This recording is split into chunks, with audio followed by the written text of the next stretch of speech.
J'ai envie de vous dire que finalement, le référendum est tout sauf une démarche d'intelligence collective. Si on prend par exemple le Brexit au Royaume-Uni, qui a vécu en 2016 un incroyable exercice de codécision collective à l'échelle de tout un pays, eh bien, cette décision, elle a mobilisé des millions de personnes, et en fait, c'est tout sauf un processus d'intelligence collective d'un point de vue méthodologique. Alors pourquoi ? En fait, moi j'estime que c'est plutôt la préhistoire dans l'évolution des processus démocratiques.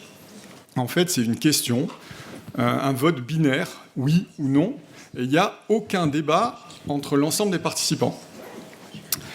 Donc, quel niveau d'intelligence collective et de confiance, parce que c'est un mot aussi que je pense il faut mettre en avant aujourd'hui, peut-être c'est un mot de plus, tous les mots-clés que vous avez perçus, moi j'aime beaucoup ce mot confiance, qui va avec l'intelligence collective. Donc, quel niveau d'intelligence collective ? La question « devrions-nous rester au sein de l'Europe, oui ou non » a-t-elle généré ? Il n'y a aucune intelligence dans l'apport de connaissances nouvelles. Par la sagesse, on l'appelle souvent comme ça, la sagesse de la foule. Et il y a une confiance réduite, finalement, quand on y pense, des dirigeants qui peuvent, au travers d'une question comme ça binaire, reconnaître qu'ils sont un peu au bout de leur capacité à trouver des solutions et de la confiance qu'ils ont dans les citoyens à les y aider. Donc, dans le sens un peu d'en haut vers le bas, c'est pas très générateur de confiance. Alors moi, je vous demande d'imaginer plutôt que le Brexit, ça aurait pu prendre la forme d'un débat de 2 mois pour répondre collectivement à la question suivante. Comment notre pays peut-il tirer le maximum de bénéfices au sein de l'Europe ?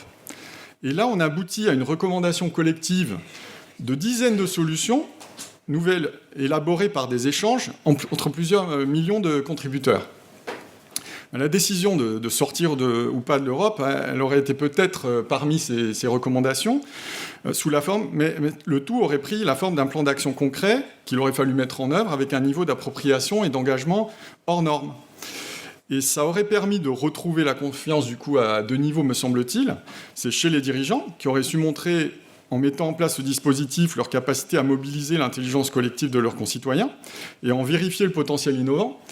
Et en bas, deuxièmement, la confiance des citoyens qui peuvent se dire d'avoir confiance déjà en leur propre créativité, leur résilience collective face à un enjeu de cette nature, mais aussi en la transparence et l'humilité des dirigeants qui admettent être intéressés par ce qu'ils vont leur apporter. Mon point, c'est que à l'heure, finalement, où tous les secteurs évoluent sous l'influence de l'innovation, c'est un mot que vous avez déjà prononcé dans les séquences précédentes, et des nouvelles technologies numériques, et alors que les challenges à résoudre pour notre planète, ils n'ont jamais été aussi grands et aussi nombreux, pourquoi finalement l'innovation, elle ne porterait pas aussi sur les processus démocratiques et les processus de co-création et de co-décision ? Je vais dire qu'on est plus intelligent à un très grand nombre, plusieurs centaines ou dizaines de milliers, qu'une dizaine d'experts dans quelques domaines que ce soit. On n'est pas là peut-être pour débattre, on pourrait aussi débattre autour de ça, mais j'ai ce parti pris. Et donc l'innovation, elle doit porter aussi, comme je l'ai dit, sur les méthodes et les technologies qui vont définir et qui vont tester les processus collaboratifs d'un nouveau genre pour peut-être 3-4 choses, c'est-à-dire comprendre ensemble une question complexe. C'est un premier cas, ça. Comment on se met à plusieurs centaines ou milliers pour juste essayer de comprendre une question complexe ? Comment, à plusieurs centaines ou milliers, on se met ensemble pour co-créer des solutions nouvelles ? Et enfin, on en a parlé en introduction ce matin, il y a l'idée de la codécision, et codécider lesquelles vont être a priori mettre en œuvre ou pas. Eh bien, le truc, c'est que ces technos, elles existent déjà, et que le choix, finalement, pour les décideurs, qu'ils soient dans les entreprises ou dans le monde public, c'est de les utiliser ou pas. D'accord ? Je pense aujourd'hui plus que les technos existent-elles. Et j'ai presque envie de dire, finalement, l'intelligence, c'est devenu un choix. Parce qu'on est en train de passer un véritable cap, et les décideurs, qu'ils soient maires d'une ville, Premier ministre ou PDG d'un grand groupe, ils peuvent ou pas aujourd'hui adopter ces démarches-là. Donc moi, je dis que dans un futur... alors, on les appelle souvent, ces technologies, dans le monde public, les civic tech. Et dans un futur très proche, moi je pense qu'on y est déjà, la performance... des grandes organisations publiques ou privées, selon moi, évaluées sur la capacité à mieux mobiliser l'intelligence collective de l'écosystème que les autres, dans un contexte de compétition. Et finalement, on peut dire qu'au-delà d'une performance financière qu'on connaît tous, classique, appréciée sur des modèles comptables ou économiques, eh bien, qui sont un peu classiques et actuels, mais ils vont émerger, selon moi, des nouvelles mesures, des nouveaux éléments de mesure de la responsabilité sociale de l'entreprise et de sa capacité à mobiliser efficacement l'intelligence collective des parties prenantes de son écosystème. On va voir apparaître, selon moi, des indicateurs, voire des labels qui vont mesurer ça. Et je pense que demain même, moi je pense du coup, si on poursuit un peu ça, c'est que les investisseurs vont peut-être demain investir aussi dans des entreprises qui montreront qu'elles sont les plus engagées, les plus ouvertes, les plus intelligentes et les plus collectives, parce que finalement, quand on y réfléchit, c'est la meilleure garantie que cette organisation existera encore dans 20 ans. Et c'est probablement la meilleure preuve de sa pérennité. Et du coup, je résume un peu ça avec cette emblématique triptyque de lettres, mais est-ce qu'on ne va pas passer, moi j'en suis convaincu, que ça va avoir un impact sur le management et qu'on va passer de l'ère du CEO, le Chief Executive Officer, au CIO, le Collective Intelligence Officer. Et ce nouveau type de leader, qu'est-ce qu'il saura faire ? C'est lui qui va savoir plutôt animer et opérer les processus collaboratifs les plus sophistiqués, les plus puissants au sein de son organisation et avec ses parties prenantes. On a souvent le sujet, le leader doit-il donner la voix, montrer la ligne ? Je pense qu'il le fera encore, mais on va aussi l'attendre sur sa capacité innovante et sa crédibilité à mettre les bons processus collaboratifs en place. Et du coup, la planification stratégique, elle va changer.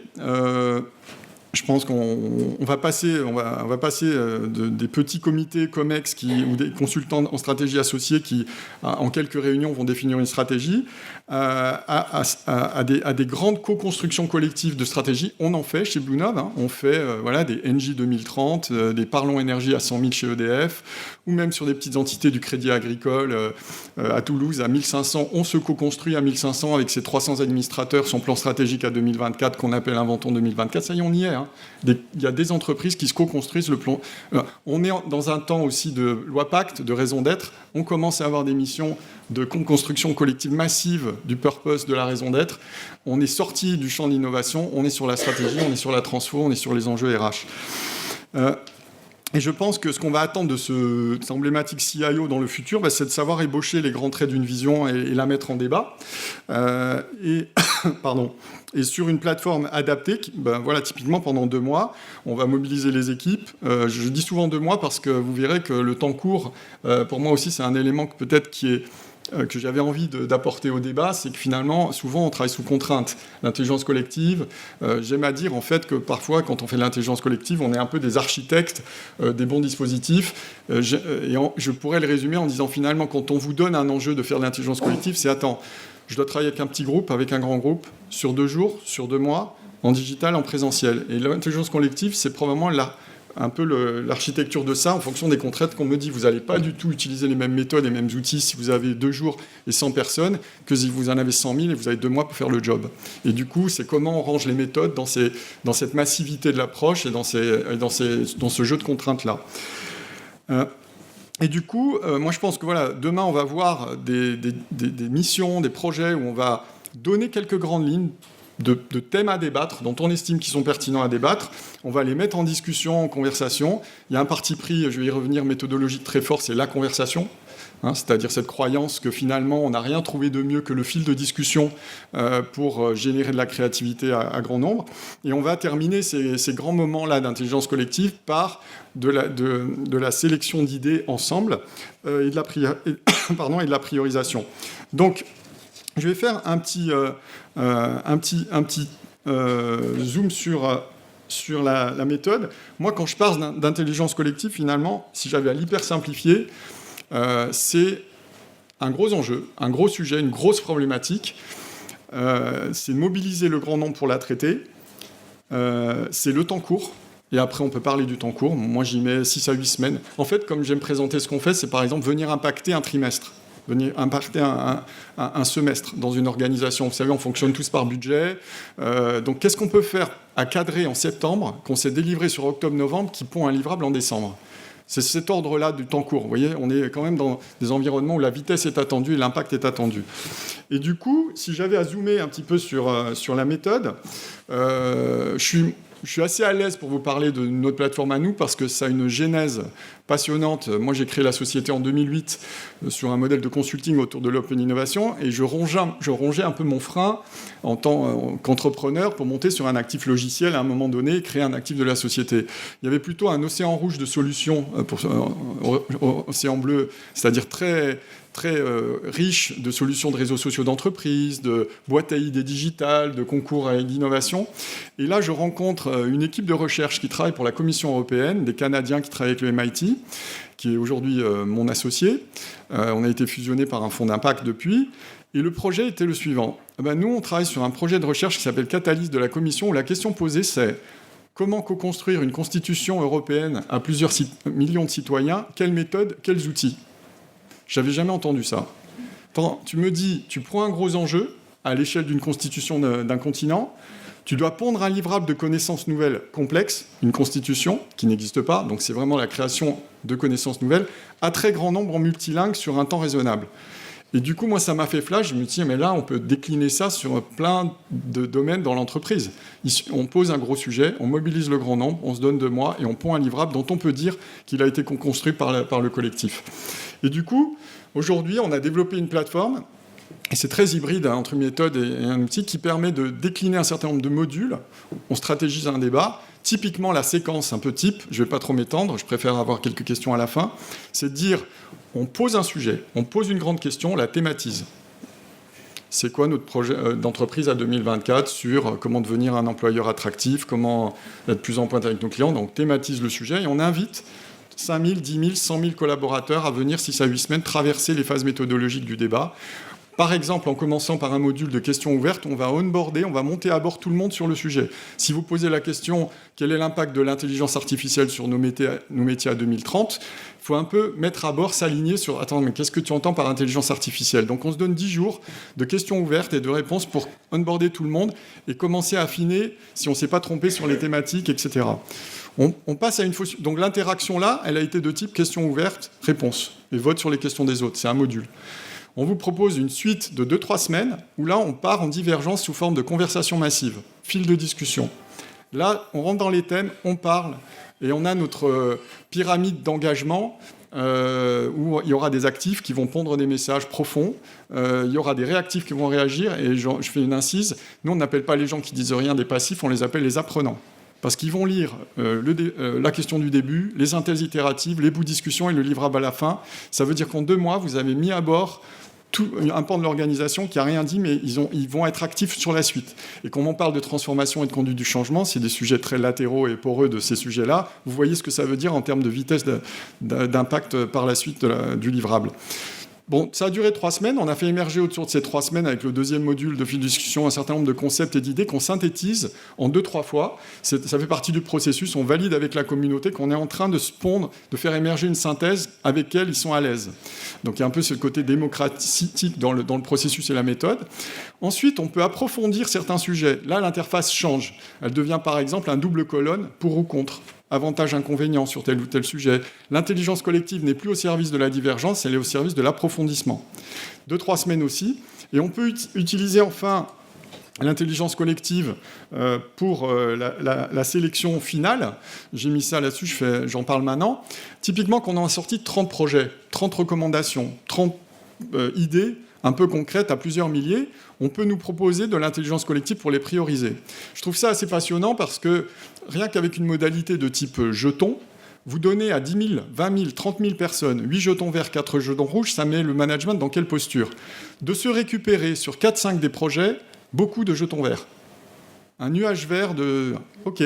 On valide ici que l'entreprise elle a un consensus très fort sur ces 5-6 axes. On est soit rassuré, parce qu'on s'attendait que ce soit là, soit on est impressionné que ce soit si fort sur les axes qu'on attendait. D'autres 5-6 projets où vous avez beaucoup de jetons rouges. Alors on n'est ou pas surpris que ces jetons rouges soient sur ces sujets, ou de l'intensité des jetons rouges. Ceux qui me paraissent pour moi les plus passionnants en termes de bascule transformationnelle, c'est les 5-6 qui récupèrent à la fois beaucoup de vert et beaucoup de rouge. Et c'est mis en face de la communauté qui prend conscience, en même temps que le management, que c'est là, finalement, que va se jouer la bascule de transformation. Et du coup, ça met en situation le management de pouvoir probablement prendre des décisions d'une autre nature un peu éclairée, mais aussi avec la communauté. Et ces manières-là de travailler, elles sont différentes. Et du coup, avec beaucoup d'humilité, quand même, sur tout ce qu'on fait, on estime que quand on prend l'intelligence collective, massive dans cette dimension-là, on estime être encore un peu en amont du processus. On a ce sujet qui est le continuum de l'intelligence collective, qui était un petit diagramme qui a été pondu par le MIT à l'époque dans le cadre du projet de recherche, où ils disent finalement, souvent, un continuum de l'intelligence collective, il démarre par une phase de sensibilisation. Ils appellent ça sense-making. On s'aligne sur un grand enjeu, un grand sujet. Premier élément. Ensuite, on va diverger, on va faire de l'idéation sous forme de conversation. Ensuite, on va co-décider et on va coagir. On commence à peine, ça a été dit au début de l'introduction, à savoir comment on co-décide à grand nombre. D'accord ? Et c'est encore plus un trou noir méthodologique que de savoir comment on coagit à très grand nombre. Je ne peux pas vous parler là, mais ça viendra plus dans les conscients. On estime, nous, que ça va chambouler un peu le mode projet. Certains de nos clients nous disent « c'est assez génial de mobiliser 50 000 personnes, 10 000 personnes en 2 mois pour pondre un livrable, mais ça retombe un peu parce qu'après, on redistribue ces projets dans l'organisation existante. » Vous verrez dans le livre que j'ai mis que des choses qui nous inspirent, nous, c'est par exemple les notions de démocratie liquide. C'est-à-dire qu'on peut parler d'organisation liquide. Peut-être que la communauté qui a collaboré sur le débat va être celle qui va suggérer, voire déléguer des pouvoirs à des équipes qui vont se construire, qui seront les plus à même de mettre en place les projets. Vous voyez, c'est ce genre de nouvelles approches pour passer à l'action collectivement. Et donc, je voulais aussi vous dire que j'ai plusieurs cas fantasmés, moi, de tout ça. Un des cas qui me fait fantasmer, c'est post-fusion-acquisition. J'avais rebondi sur un article de Forbes qui notait que après des grandes fusions, à qui on reproche souvent d'être beaucoup d'échecs, l'engagement des collaborateurs s'écroule dans les 3 ans qui suivent par rapport au niveau d'engagement qu'il y avait dans les organisations précédentes. Il s'écroule de 23% la première année. Imaginons, moi j'en frissonne, qu'une grande boîte de 10 000 personnes rachète une boîte de 5 000 personnes et donne comme thématique du débat d'intelligence collective « Co-construisons notre culture et nos valeurs pour réussir notre fusion à 3 ans ». Là, vous générez un débat de 15 000 personnes en 2 mois. Et si on arrive à dire que l'impact de ce débat, il a fait réduire d'1 an ou même de 6 mois le niveau d'engagement des collaborateurs sur le cycle de 3 ans, ça a un impact probablement énorme sur la réussite de la fusion. Donc j'en ai plein de cas comme ça, mais c'était pour vous illustrer, à mon avis, les nouveaux champs d'usage de l'intelligence collective pour nous.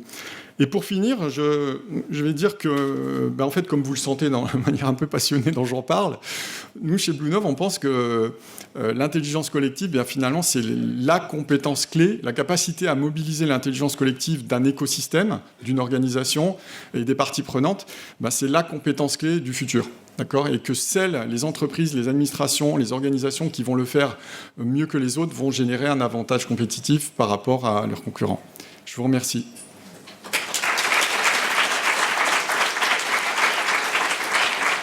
Merci beaucoup, donc, effectivement, pour ce partage à la fois de méthodes, d'outils, de convictions.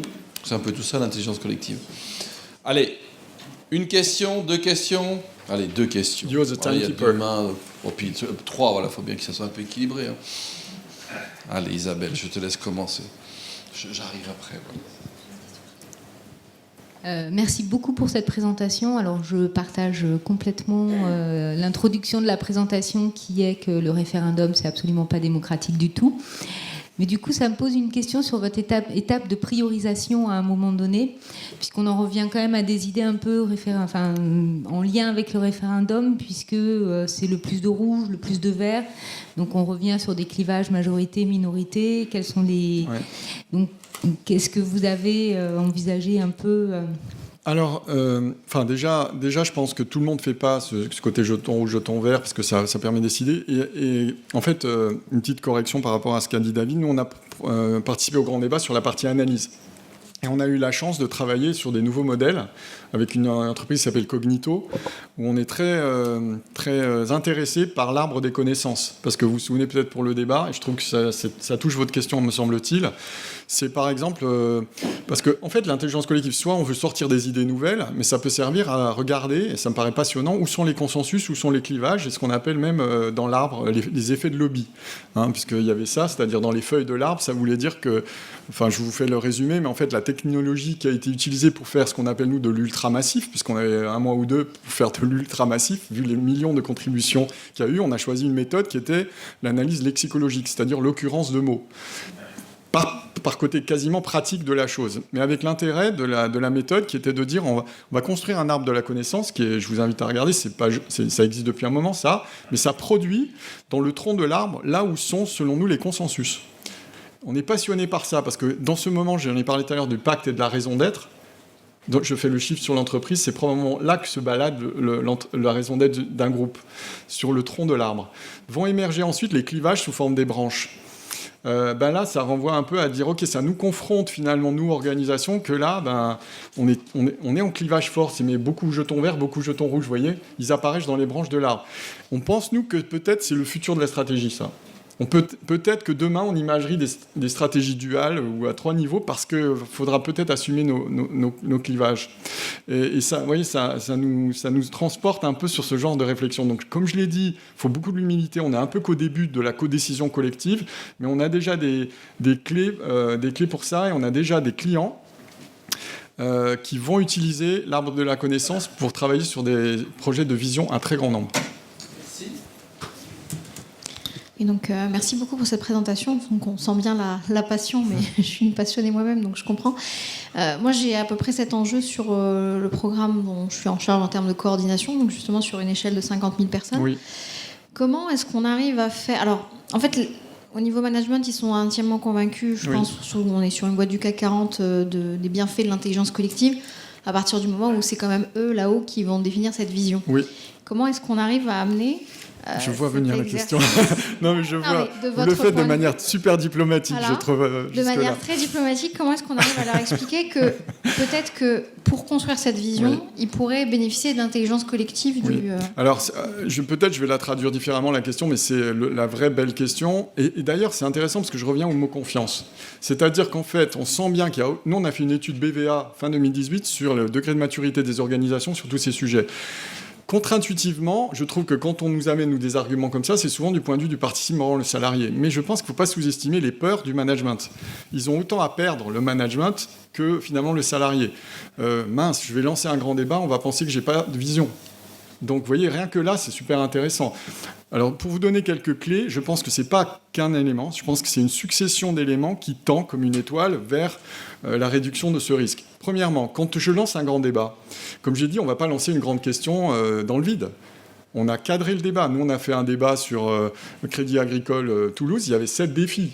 Ça veut dire déjà que mon management, il a cadré où sont nos enjeux, où sont les défis. On va nous cadrer le débat. Ça ne veut pas dire que je n'ai pas le droit de parler en dehors, mais c'est là qu'on m'attend. D'accord ? Donc moi, je trouve que mon manager, et en partie, il a fait le job de se poser la question de où sont les 5-6 axes sur lesquels on va devoir débattre ensemble. Ensuite, je pense que vont émerger un peu de tout ça des synthèses. Donc on voit arriver quand même des choses. Il y a toujours un peu presque le mot manipulatoire aussi qui apparaît comme argument. Est-ce que, je l'ai entendu tout à l'heure, est-ce que finalement on fait ça mais tout était joué d'avance? Et gardez en tête à mon avis qu'il y a 2 parties prenantes que sont le top et 1, et elles sont autant tétanisées sur ces risques-là l'une que l'autre, ou qu'elles ont peur. Mais je pense que non, même quelqu'un de bien intentionné, il va regarder les synthèses. Après, c'est les sujets de transparence. Nous, on croit beaucoup que ça joue quelque chose, et pour engager, mobiliser, que pour traduire le problème que vous voulez, on donne les règles du jeu. On dit, on va faire un grand débat, il va durer comme ça, il va traverser ces étapes, il va faire ce livrable, et si en plus on arrive à dire, voilà ce qui sera fait de ce livrable, c'est un vrai plus. Ce livrable sera remis à tel ministère, ce livrable sera remis à telle instance. Maintenant, moi je pense qu'il faut être aussi transparent, comme entre vous et moi, deux individus, de dire « Ok, j'ai fait émerger ça, on a sorti 30 idées, mais j'ai pas dit que j'allais mettre en place les 30 idées.